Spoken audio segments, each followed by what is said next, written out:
Okay, जो question number 3 है इसमें दिया है long straight wire of circular cross section radius a है कैरी से स्टेडी करंट आई।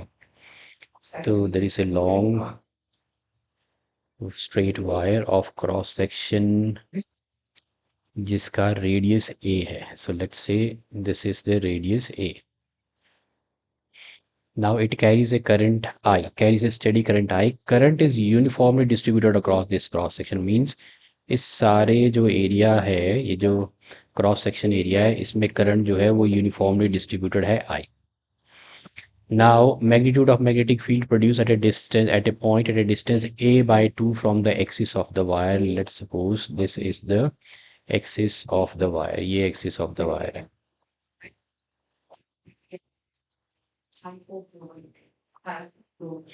ये एक्सिस ऑफ द वायर है। अब a बाय 2 का मतलब है half of the radius, means it's inside somewhere. ये पॉइंट है, मान लो इसकी distance axis of the wire है a बाय 2।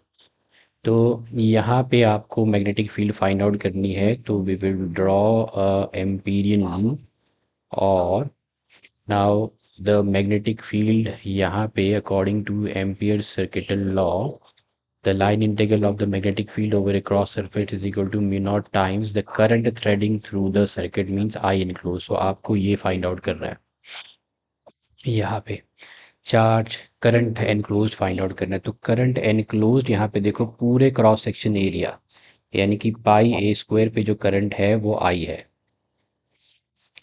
आई है तो 1 यूनिट एरिया पे करंट आ जाएगा I by total current by the total area. और इतने एम्पीरियल लूप के एरिया पे आ जाएगा आपका, इसका एरिया हो जाएगा पाई ए बाय 2 का स्क्वायर। इस पे जो करंट होएगा, करंट एनक्लोज्ड होएगा। तो देखो इतने एरिया पे इतना करंट एनक्लोज्ड है total area of cross section पे, 1 यूनिट पे हो जाएगा 1 बाय द टोटल एरिया। और इतने एम्पीरियल लूप के एरिया में जो करंट हो जाएगा that would be total current by the total area into the area of the Amperian loop यहाँ पे। तो ये हो जाएगा a square by 4, this will be a square by 4। आगे मैंने स्टेप्स में अच्छी तरह से लिखा भी है इसको, so you will have to just wait, ये कट जाएगा। तो देखो current enclosed is equal to आ जाएगा 1/4 ऑफ द टोटल करंट। बस यही हमें चाहिए था। तो magnetic field inside a thick current carrying wire के लिए हम एम्पियर सर्किटल लॉ यूज करेंगे। उसके लिए फाइंड आउट करना है current enclosed. So let's find out the current enclosed. Total current जो है वो पूरे क्रॉस सेक्शन एरिया पे वो आई है।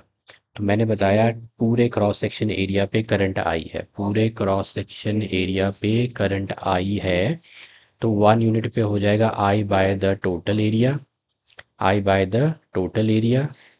तो I by the total area of cross section, और इतने एम्पीरियन लूप पे आ जाएगा area of the Amperian loop which is pi into a by 2 the whole square. तो area enclosed by the Amperian loop हमने निकाल लिया, this is the area enclosed by the Amperian loop हमने निकाल लिया, दिस इज ए डैश मैंने मान लिया। अब current enclosed by the Amperian loop के लिए, current enclosed by the Amperian loop, total current by area of cross section into the area of the Amperian loop which is a dash. तो ये आपका है total current over the area of cross section into the area of the Amperian loop. तो area of the cross section आ गया pi ए square, radius है इधर आ गया, तो एरिया करंट एनक्लोज्ड आ गया। अब हम निकालते हैं line integral of the path integral of the magnetic field. तो आपको लाइन इंटीग्रल हो जाएगा, this is B into integral of d l over the closed Amperian loop. I enclosed आ गया आपका आई बाय 4। अब ये है एम्पीरियन लूप के लिए लाइन इंटीग्रल जो है that is for the Amperian loop. Amperian loop की रेडियस है, तो over the complete Amperian loop के लिए the circumference of the Amperian loop जिसकी रेडियस है a बाय 2।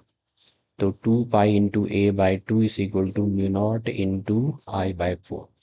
2 कैंसिल हो गया। तो फाइनली जो मैग्नेटिक फील्ड है at a distance a by 2 is given bye, ये आ जाएगा mu naught into I upon 4 into pi into A. So this is mu naught into I upon 4 pi into A.